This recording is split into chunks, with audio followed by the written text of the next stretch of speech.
Greetings for the day, dear students. In the chain of my lectures on amino acids, peptides, proteins and nucleic acids, today I will discuss the analysis of amino acids.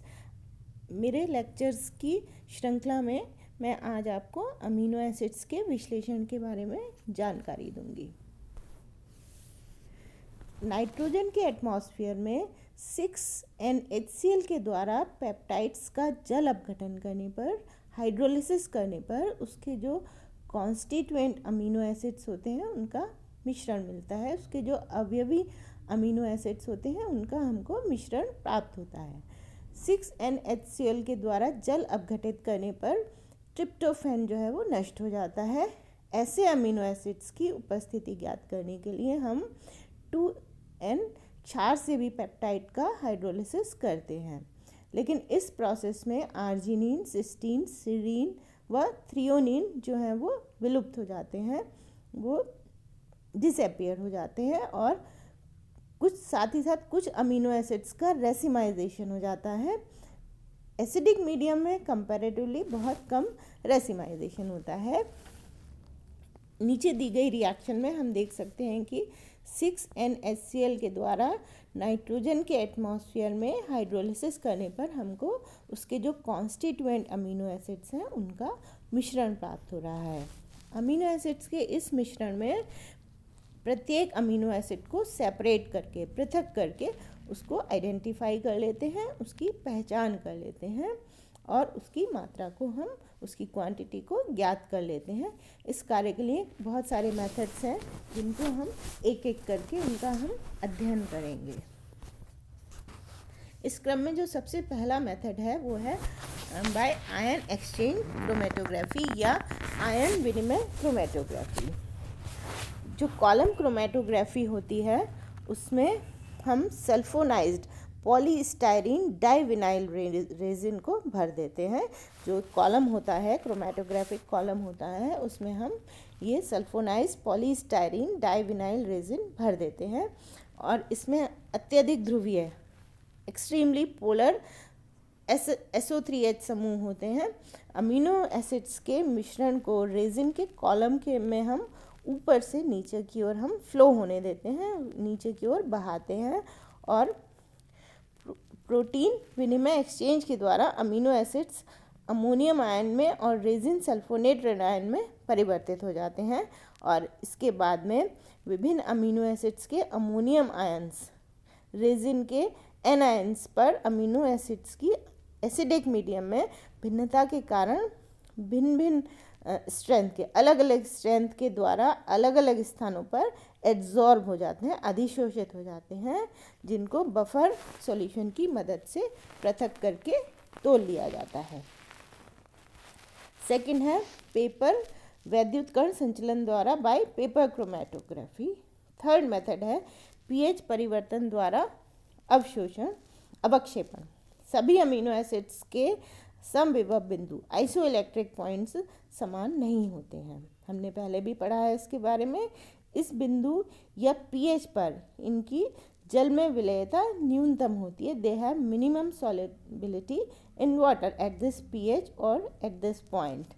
अतः amino acids के मिश्रण का क्रमशः pH परिवर्तन करने पर भिन्न भिन्न अमीनो एसिड एक एक करके अवक्षेपित हो जाते हैं, प्रेसिपिटेट हो जाते हैं, जिन्हें पृथक कर पहचान और उनको तोल लेते हैं। सेकंड है अमीनो एसिड्स का अनुक्रम या अंत्य समूह विश्लेषण, सीक्वेंस ऑफ अमीनो एसिड्स और एंड ग्रुप एनालिसिस। पेप्टाइड द्विअभिलक्षकीय डाइफंक्शनल अणु होते हैं, जैसा हम जानते हैं, जिनमें श्रृंखला के सिरों पर मुक्त अमीनो समूह और मुक्त कार्बोक्सिलिक ग्रुप होते हैं। They have free amino group and free carboxylic groups. इन सिरों को क्रमशः हम एन टर्मिनल या अमीनो एंड और सी टर्मिनल या कार्बोक्सिलिक एंड कहते हैं। इन सिरों की पहचान कुछ स्पेसिफिक रिएजेंट्स, विशेष अभिकर्मकों की मदद से की जाती है। पेप्टाइड की किसी अभिकर्मक विशेष के साथ अभिक्रिया से अभिकर्मक पेप्टाइड के साथ किसी एक सिरे के साथ क्रिया करके अंकित या चिन्हित पेप्टाइड, टैग्ड पेप्टाइड बना लेते हैं, जिसका अब पार्शियल हाइड्रोलिसिस, आंशिक जल अपघटन, जो कि हम इसकी मदद से कर सकते हैं कैटलिस्ट की प्रेजेंस में, या एंजाइम्स के द्वारा हम इसका पार्शियल हाइड्रोलिसिस करके अंकित या टैग्ड अमीनो एसिड्स को अलग कर लेते हैं। अब इसकी पहचान कर ली जाती है। जो रिमेनिंग पेप्टाइड है कि पहले वाले स्पेसिफिक रिएजेंट के साथ फिर से रिएक्शन करवाकर टैग्ड पेप्टाइड बना लिया जाता है और इस प्रोसेस को फिर से रिपीट किया जाता है और हम जो सेपरेट अमीनो एसिड होता है उसकी पहचान कर लेते हैं, उसको आइडेंटिफाई कर लेते हैं। इस प्रोसेस को तब तक हम दोहराते रहते हैं जब तक कि सभी अमीनो एसिड्स को हम टैग करके उनको आइडेंटिफाई नहीं कर लेते। इस प्रकार पेप्टाइड मॉलिक्यूल में अमीनो एसिड्स के अनुक्रम का, उनके सीक्वेंस का निर्धारण हो जाता है। पेप्टाइड के छोरों या एंड्स की प्रकृति के आधार पर दो प्रकार के एनालिसिस प्रयुक्त करते हैं। जैसा हमने बताया, दो एंड होते हैं, एक तो सी टर्मिनस और एक एन टर्मिनस। सबसे पहले हम लेंगे एन अंतस्थ अमीनो एसिड निर्धारण या N terminal amino acid determination. इसमें सबसे पहला मेथड है डीएनपी विधि, जिसको सेंगर नाम के साइंटिस्ट ने 1945 में दिया था। इस मेथड में एन टर्मिनस को टैग करने के लिए, अंकित करने के लिए 1-फ्लोरो-2,4-डाइनाइट्रो बेंजीन या FDNB प्रयुक्त किया जाता है। इस रिएजेंट का उपयोग सबसे पहले फ्रेडरिक सेंगर ने किया था। सेंगर ने इंसुलिन की संरचना ज्ञात करने के लिए नोबेल पुरस्कार प्राप्त किया था इस मेथड को इन्वेंट करने के लिए। यहाँ पर जो FDNB सोडियम हाइड्रोजन कार्बोनेट विलयन या वीक एल्कलाइन, दुर्बल क्षार की उपस्थिति में अमीनो एसिड के साथ, अमीनो ग्रुप्स के साथ तत्काल कक्ष जो रूम टेम्परेचर है उस पर रिएक्ट करता है और 2,4-डाइनाइट्रोफेनिल या DNP डेरिवेटिव बनाता है, जो एसिड्स के प्रति स्थायी होते हैं, परमानेंट होते हैं। अतः पेप्टाइड व FDNB की क्रिया के फलस्वरूप DNP पेप्टाइड का मिनरल एसिड्स के साथ, खनिज अम्लों के साथ जल अपघटन करने पर DNP अमीनो एसिड और फ्री अमीनो एसिड का एक मिक्सचर प्राप्त होता है। जैसा हम जो अभी हमने रिएक्शन सीक्वेंस अभी डिस्कस किया उसको हम नीचे दी गई रिएक्शन में देख सकते हैं। इसमें जो यौगिक सेकंड बनता है, जो कंपाउंड 2 बन रहा है, उसका पीला होने के कारण स्पेक्ट्रोस्कोपिक विधि के द्वारा, स्पेक्ट्रोस्कोपिक मेथड के द्वारा इसकी पहचान की जा सकती है। इस प्रकार DNP डेरिवेटिव की पहचान करके किसी अमीनो एसिड्स अवशेष की या उसके रेजिड्यू की पहचान की जा सकती है। सेकंड मेथड है एन टर्मिनल डिटर्मिनेशन का डेंसाइल मेथड।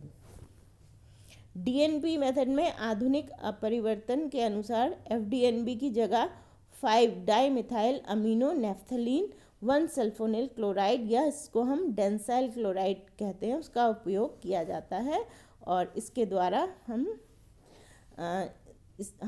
एन टर्मिनल का डिटर्मिनेशन कर सकते हैं।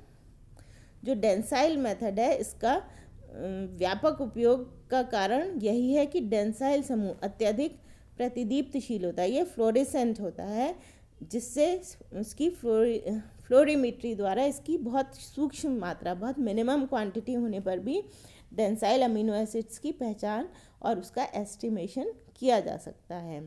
थर्ड मेथड है एडमंड्स मेथड। फिर एडमंड ने एन टर्मिनस ज्ञात करने की एक नई विधि प्रस्तुत की थी। बाद में इस विधि में अन्य सहयोगियों द्वारा सुधार किया गया। इस विधि में पेप्टाइड या प्रोटीन को फिनाइल आइसोथायोसाइनेट, जिसको हमने नीचे रिएक्शन में 1 का नाम दिया है, इसके साथ डाइल्यूट बेस की उपस्थिति में, तनु क्षार की उपस्थिति में इसको रिएक्ट करवाने से फिनाइल थायोकार्बोनिल PTC पेप्टाइड या प्रोटीन, जिसको कंपाउंड सेकंड का नाम दिया गया है, बनता है।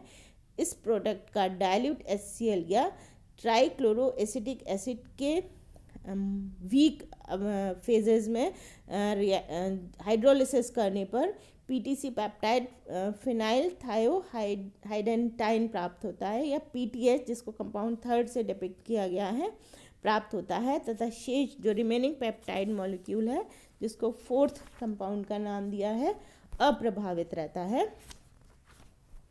इसको सेपरेट करने के लिए कंपाउंड 1 के साथ पुनः इसको रिएक्ट करवाते हैं और हाइड्रोलाइज करते हैं तथा जो फिनाइल थायोआइडेंटाइन जो कंपाउंड 5th है वो प्राप्त होता है, वह दूसरे अमीनो एसिड्स के एन टर्मिनस से आया हुआ होता है। इन फिनाइल थायोआइडेंटाइंस को एक एक करके अलग करके इनकी पहचान और इनका आकलन या एस्टिमेशन कर लेते हैं और इसकी मदद से अमीनो एसिड्स का जो सीक्वेंस है वो हमको ज्ञात हो जाता है।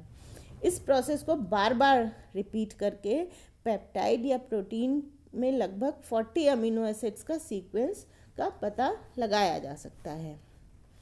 सेकंड है हमारा सी टर्मिनस अमीनो अम्ल का निर्धारण या C terminal amino acid determination. C terminal विश्लेषण को या एनालिसिस को रासायनिक विधियां एन टर्मिनल विश्लेषण के समान उपयुक्त नहीं पाई गई हैं। कुछ एंजाइम्स ऐसे होते हैं जो पेप्टाइड का विशिष्ट स्थानों पर जल अपघटन कर उसका विदलन कर देते हैं, उसको ब्रेक कर देते हैं। उदाहरण के लिए कार्बोक्सी पेप्टिडाइडेज पेप्टाइड्स या प्रोटीन्स को उसी छोर पर आक्रमण करता है जिस पर फ्री अल्फा कार्बोक्सिलिक ग्रुप होता है। जल अपघटनी विदलन पर मुक्त फ्री अमीनो एसिड और अपेक्षाकृत छोटा पेप्टाइड प्राप्त होता है जिसमें नया सी टर्मिनल होता है। एंजाइम नए पेप्टाइड पर पुनः वर्णात्मक विदलन सेलेक्टिव उस पर अटैक करके एक नया फ्री अमीनो एसिड और निरंतर और लोअर पेप्टाइड बनाता है जिसमें नया सी टर्मिनस होता है। इस प्रकार एंजाइम पेप्टाइड का ग्रेजुअली या सक्सेसिव वर्णात्मक विदलन सेलेक्टिव उसका डिकम्पोज करता है और अब हमको जो उसके कॉन्स्टिट्यूएंट अमीनो एसिड्स हैं एक एक करके प्राप्त होते जाते हैं। इनकी पहचान करके अमीनो एसिड्स का अनुक्रम या सीक्वेंस ज्ञात कर लेते हैं। फॉर एग्जाम्पल एक पेप्टाइड H2N ABCDE COOH का आंशिक जल अपघटन करने पर EDCBA के क्रम में अमीनो एसिड्स हमको प्राप्त होते हैं। इस प्रकार जो हमने अभी ऊपर मेथड्स पढ़े इनका व्यवहारिक रूप से अधिक उपयोग नहीं होता है क्योंकि पॉलीपेप्टाइड में अमीनो एसिड्स की एक एक करके अलग अलग उनकी पहचान करना बहुत आसान कार्य नहीं होता है। अतः हम प्रैक्टिकली अमीनो एसिड्स को छोटे छोटे पेप्टाइड्स में फ्रैगमेंट में प्राप्त होते हैं। इन खंडों का अंत्य समूह एन ग्रुप एनालिसिस करके इनमें अमीनो एसिड्स का अनुक्रम ज्ञात करते हैं। फिर इन पेप्टाइड्स खंडों को अनेक क्रमों में आपस में जोड़कर पेप्टाइड की संरचना ज्ञात करते हैं। तो ये था अमीनो एसिड्स का विश्लेषण या analysis of amino acids. Thank you, have a nice day.